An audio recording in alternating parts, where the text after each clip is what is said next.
Hello and welcome to Connecting Hawaii Business on ThinkTech Hawaii. My name is Kathleen Lee, owner of Kathleen Lee Consulting, and I am your host for this program. You can catch all of our ThinkTech Hawaii shows on thinktechhawaii.com, as well as on ThinkTech Hawaii's Facebook and YouTube channels. With that intro out of the way, I am excited to introduce my friend who is our guest on today's show, Danicole Ramos, the board president for Faith Action Hawaii. And our show is titled Faith Action Hawaii, Strengthening Communities Through Faith. Danicole, thank you for being on the program today. Thank you so much for having me, Kathleen. I really appreciate it. Of course, tell our viewers about yourself. Yeah, absolutely. So I am a local boy. I was born and raised on the North Shore of Oahu in Wailua. I've been part of Faith Action's board for the last 2 years. In addition to my volunteer role as the board president of Faith Action, I'm actually in my third year of law school at the University of Hawaii, William S. Richardson School of Law. And I also serve in the National Guard as an officer. So, but this nonprofit, Faith Action Hawaii, is a passion of mine, in addition to law and, of course, surfing. Thank you for putting that in there. I would love to know more about Faith Action. I know we were talking about the name of the organization earlier. It was Faith Action for Community Equity, referred to as Faith Action Hawaii. Could you tell us more about what your organization does? Yeah, so one of the great things about Faith Action Hawaii, especially in this moment, we're actually celebrating our 25th anniversary. So we have been around since 1997, and that was about 3 years old when I was 3 years old when this organization started, but it's still going strong and still doing a lot of great work. Faith Action Hawaii started in 1997 with the belief that churches play an important role in shaping how we talk about issues, especially social justice issues, whether it's affordable housing, or whether it's the minimum wage, economic justice, homelessness, criminal justice, or as simple as making sure that we have streets that are mobile for our kapuna. Faith Action has always played a role in organizing churches, understanding from a grassroots organization approach the needs of the clergy and congregation, and empowering members of those churches to advocate for those issues, whether they're advocating for expanded bus routes. That's something that's been thought out and advocated for by our organization during its early years, or whether it's about proper kapuna care, criminal justice reform, as I mentioned earlier, or one of the things that we've been known for many years, affordable housing. What we've tried to do at Faith Action in the last 25 years, and what we hope to do in the next 25 years, is to create a space in the social justice movement, in movement work, where there's a faith-based perspective, where we play, I believe, a moral compass. I think there's a lot of great, wonderful organizations, and a lot of them, I think, talk about policy in a maybe quantitative way, whether it's data or statistics or analysis on what other jurisdictions, states, and municipalities have done. But what I have found really unique with Faith Action, and why I'm really proud to be part of the board, is that we provide that moral perspective of why housing is why having affordable housing is the right thing to do, why helping the working class is the right thing to do, and adding that faith perspective that I think really tugs, at the hearts and emotions of people, which I think is always, the best and most effective way to get people engaged in the process. I want to delve into that further, but before we do that, I would love to learn more about how you got involved in the organization. When we first met, it was through a mutual friend, and it was through a community event as well. For someone as you who, as you mentioned, you are involved in, you said the National Guard, is that correct? Yes. Okay, and then you're in law school, and then you go surfing. You have all these things, and now you are the head of the board for this organization. How did that happen? How did you discover the organization, and how did you become board president? Yeah, it's been quite a journey to be in this position. I've learned a lot, and I felt I've grown a lot in the last year that I've been president, and 2 years that I've been on the board. So I actually heard about this organization when I was living in Washington D.C. I was thinking about at the time when I was working in DC about coming back home, not just because of the good surf, but I wanted to kind of contribute back to my home and the place where I grew up. And I was interested in nonprofit work and finding opportunities. I heard about Faith Action, just looking up online about the work they do. And as someone who grew up in the church, but also has an interest in both nonprofit management as well as social justice, I really found this organization attractive because I think that really its mission and the work they do kind of address my three interests and my passions. It was not until I moved back to Hawaii in 2018 where I joined the church, Trinity United Methodist Church in the city, where I learned more about faith action. My church, Trinity, was one of the churches that were part of Faith Action's membership. And a lot of our church members were really active, especially in the early years, with Faith Action and the great work we've done, whether it was on computer care, or I mentioned earlier, advocating for better streets or expanded bus routes, or disability seating on the bus. A lot of them would share their stories and experiences, and that's where I really got acquainted with Faith Action. And then eventually later on, when I worked I was a government affairs policy analyst and lobbyist for a nonprofit called Elemental Accelerator, which does a lot of clean energy investments in clean tech, invested in a lot of clean tech startups. Is where I got to see Faith Action at work. I remember sitting in a hearing when they were advocating for REITs, and I saw all these people in blue shirts, and I saw like my pastor there and some of my church members advocating for real estate investment taxation and real estate investment trust.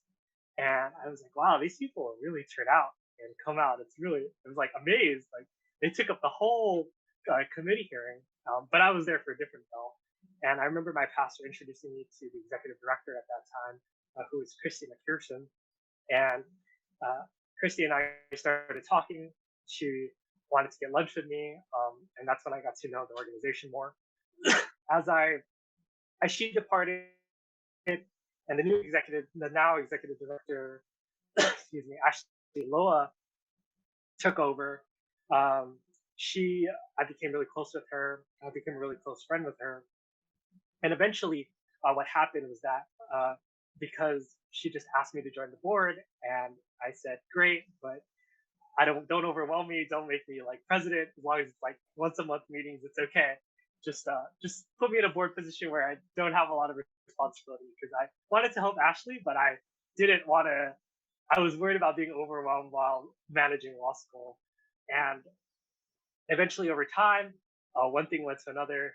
The president stepped down, and because I was at the time the vice president of laity for the board, I eventually was elevated to becoming president as of May of this year. So what started as a simple Google search, where I was like, "Oh, this is a cool nonprofit," to where my church was involved in it. I got connected with the previous executive director, and then the current executive director kind of pulled me into the board. It's been quite a journey, and as a person of faith, I think some things are meant to be, and I think God puts you in places or situations and gives you signs that certain things are called to certain things in your life, and somehow I think Faith Action was part of that. And so that's how I got involved with Faith Action. It's been quite an interesting journey of how it came to be. But like I said, some things are meant to be, and the signs show, and you just have to follow it. So the signs have pointed to you being full board president of this year, which is absolutely wonderful. Do people have to be part of a certain religion to join the organization, or be affiliated with it? No, even though majority of our congregation is of Catholic or Protestant faith, we're actually an interfaith movement.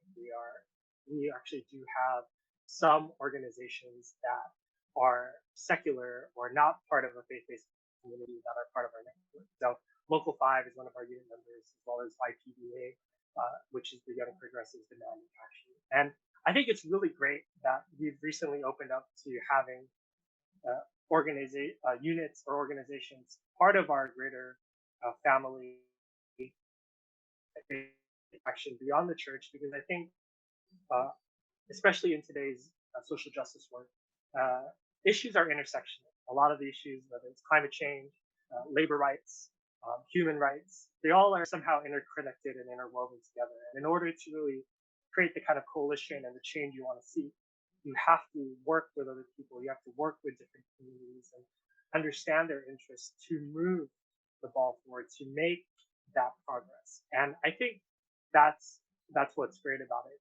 Of course, the core and the tenet of faith action is our faith, and it's what drives us. But we also understand that part of faith is reaching out to people, being, as we talk about, ambassadors of our faith, to really bring in that fold of making a difference in our community. You talk about working with different organizations. Does Faith Action also work with government entities like the state, city, and county, and all of that? Yes, we do, but I think we do it more on an advocacy level.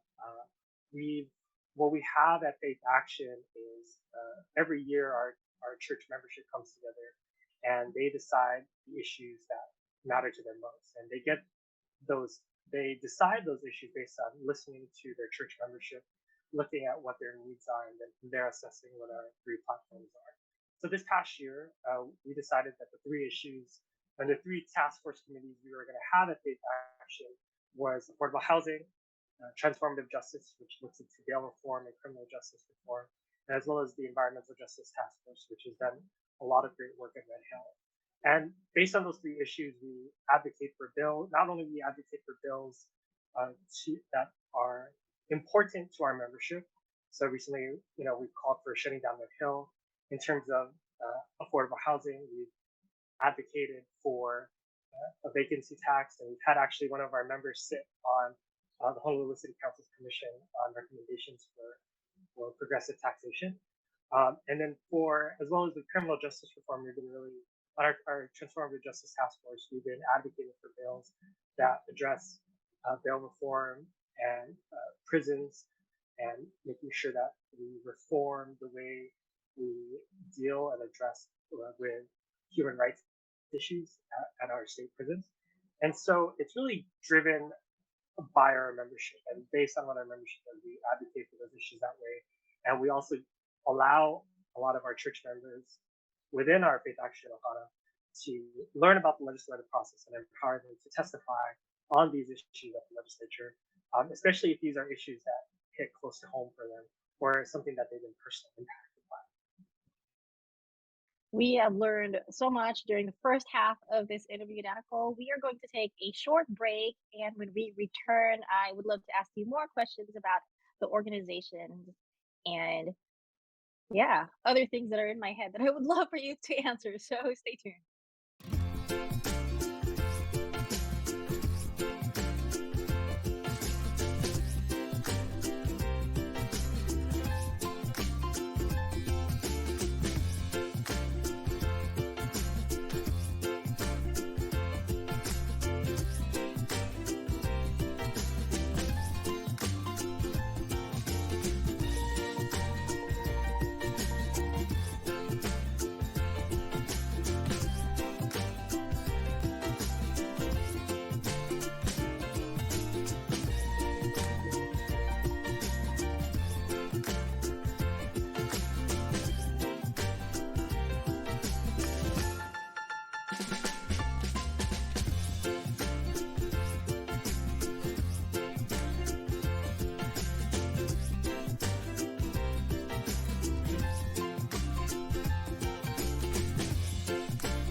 Welcome back to Connecting Hawaii Business on ThinkTech Hawaii. Today we have Danicole Ramos, who is the board president for Faith Action Hawaii. So, Danicole, when we were talking earlier, you had discussed how you got into the organization and what the organization does. I would love to ask you about combining faith and religion with activism. So, um, your organization or Faith Action Hawaii is faith based. I think you have mentioned that already. And you also talked about getting involved with advocacy for issues like homelessness or houselessness. How do you go about in letting people know? Because some people out there may think that it could be a conflict of interest for a faith based organization to delve into issues that the current um, you know, well, like politicians, legislators talk about as solving. Yeah. So, what are your thoughts on that? Yeah, I understand the sentiment. I think lately with the overall declining church and declining church membership, especially with my generation, there is questions whether churches do or should still play a role in civic engagement. And what I like to say about that is, despite maybe whether you're a person of faith or not, I think faith still plays a significant part about how communities are organized and can effectuate change. And the example I like to think about is the civil rights movement, especially with Martin Luther King. Martin Luther King was a reverend, and despite the enormous issues with Jim Crow laws and segregation, uh, Martin Luther King, as a reverend, organized around churches to do marches, to do sit-ins, to do civil disobediences, to really motivate people to fight and advocate for civil rights. And I think about that example, and I think about that example shows why faith is still important in the way we think about effectuating policy changes, in the way we think about transforming communities. Churches, I think, when organized correctly and organized an issue that is important and relevant to a community, it can be an effective voice. I think people still, in many ways, find churches as a place to find solidarity, still find it as a place for community and socialization. Uh, People, especially where I grew up, growing up in the church, people really look to the pastor for leadership and guidance, and really look to the church as a place where at the center of how they determine their values. And so I think faith action still plays a relevant role. I think faith as a whole still plays a relevant role in how we advocate for policies, because at the end of the day, when we think about faith, faith is about compassion. Faith is about what are our values. And if our values, I believe, are about helping those who are most vulnerable, helping those who are the most marginalized. If our faith tells us to uplift others, then I think we should still play a role. We should still be, as I've mentioned before, that moral compass in areas of discourse, division, and uncertainty. Thank you for connecting that. How can organizations like yours work with our? Because we already talked about how you of Faith Action work with other nonprofits as well as the government. What about like local businesses? How can local businesses and organizations like Faith Action work together? Yes, so I think local businesses, I think similar to churches, do play a significant role in our community. They especially serve as an economic driver in our communities, and just like members of our church, use our roads, use our transit, need housing, use drinks the same water we do, and cares about our kapuna and also our public safety as well. And so I think the way businesses can get involved, obviously, number one, faithactionhawaii.org, you can always make a contribution. But I would also encourage people too, is whether, for businesses, for the customer base, think about your customer not just as a customer, think about their whole lives and the issues that they care about that might impact your business. Whether it's, being affording to live in Hawaii and affording to support your business, or being able to have a house. I think there's things where if your customers are taken care of, our church members are taken care of in a way where they can afford to live in Hawaii, they have housing, they have access to clean drinking water. I think that we can work together to really build, as I've mentioned many times before, that broad, diverse coalition that can effectuate change. But I think it starts with being able to identify and look holistically at who are the people that we interact and engage with on an everyday basis. Speaking of interaction with people, you recently had a talk with your church. Could you go over what that talk was about and the reactions that you got from, or like what you were representing and the reactions that you got from that Sunday? Yeah, happy to share that. So I spoke with different churches about, I think a lot of lately with the church, there's been kind of, especially with my generation, declining church membership, especially around issues regarding not just race or abortion, but especially within the LGBT community. And so I had a talk about my experience, growing up in the church, and then also with the LGBT community and how I've been able to reconcile that identity with also being a person of faith. And it's really nerve wracking to talk about it, especially something that is super personal for you. And it was my second time, I think, talking about it in a church setting.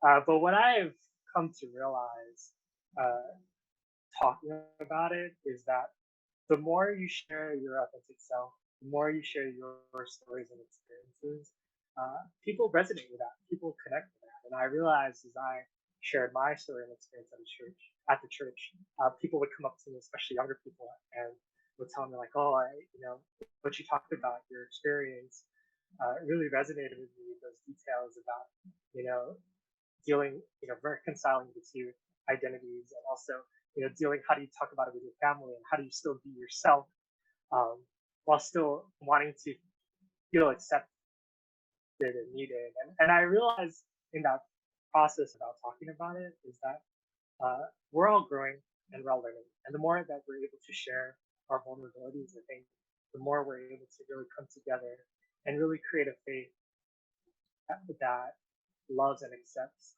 not just ourselves, but others who need to feel that way as well, regardless if they identify with a faith or not.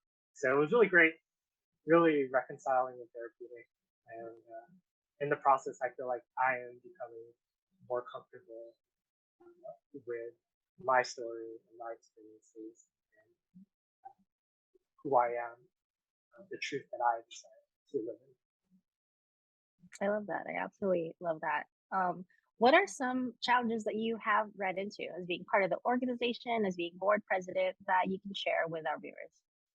No, absolutely. I've been thinking about this a lot, and I think this is something that I've talked a lot with our executive director before.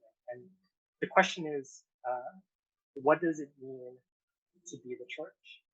As I've mentioned numerous times before, not just with my personal experience at the talk I just mentioned, but also with my previous mention about church membership declining, especially with young people, is I think we have to think about what it means to be the church. I think for a long time we thought about the church as every Sunday going to this beautiful, nice pew with nice, you know, mosaics, colorful mosaics and chairs, and it's super formal and practice.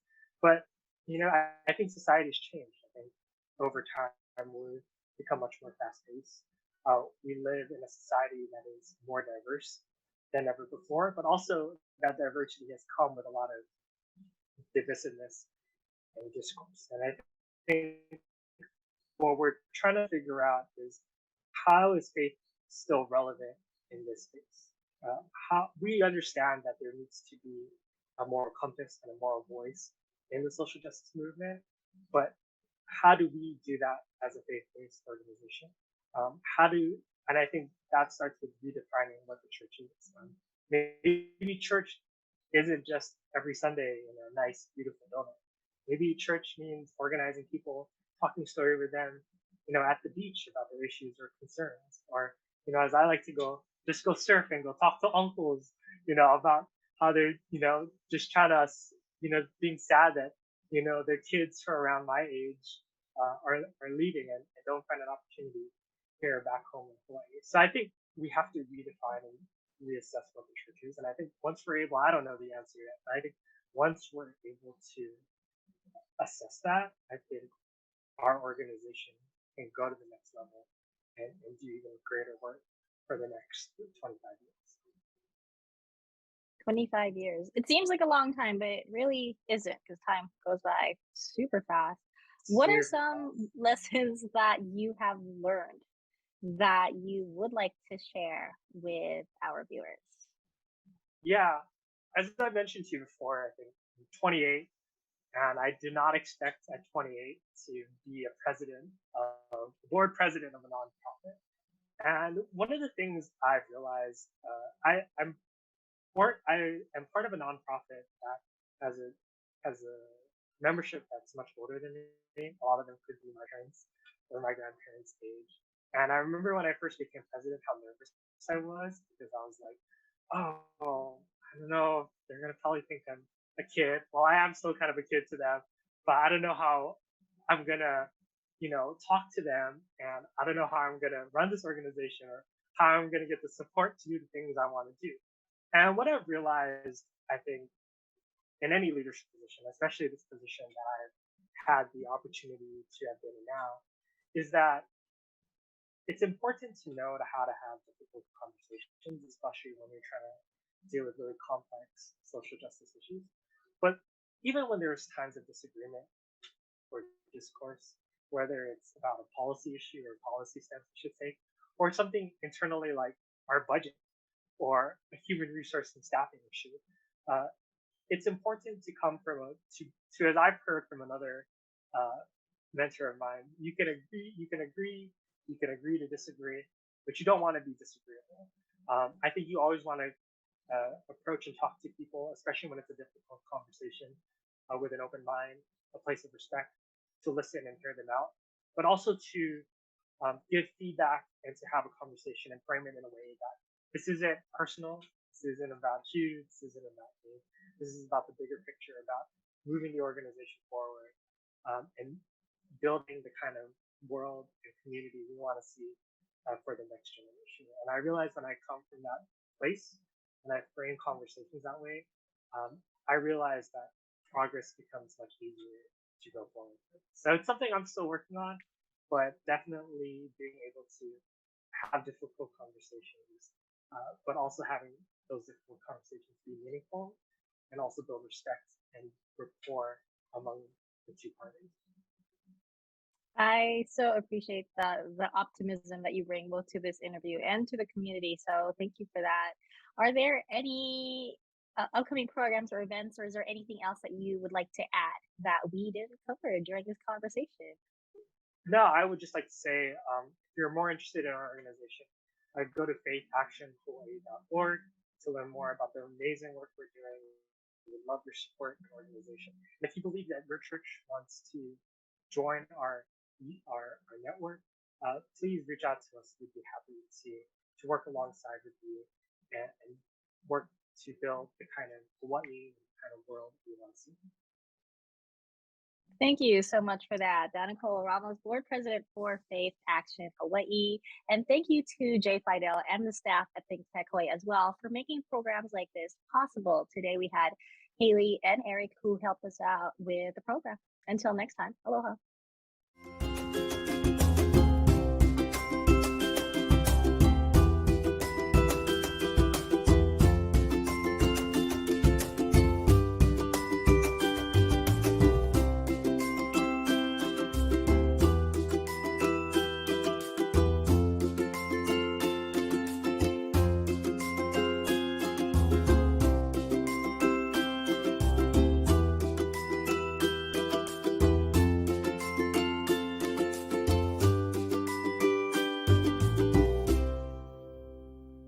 Thank you so much for watching ThinkTech Hawaii. If you like what we do, please like us and click the subscribe button on YouTube and the follow button on Vimeo. You can also follow us on Facebook, Instagram, Twitter, and LinkedIn, and donate to us at thinktechhawaii.com. Mahalo.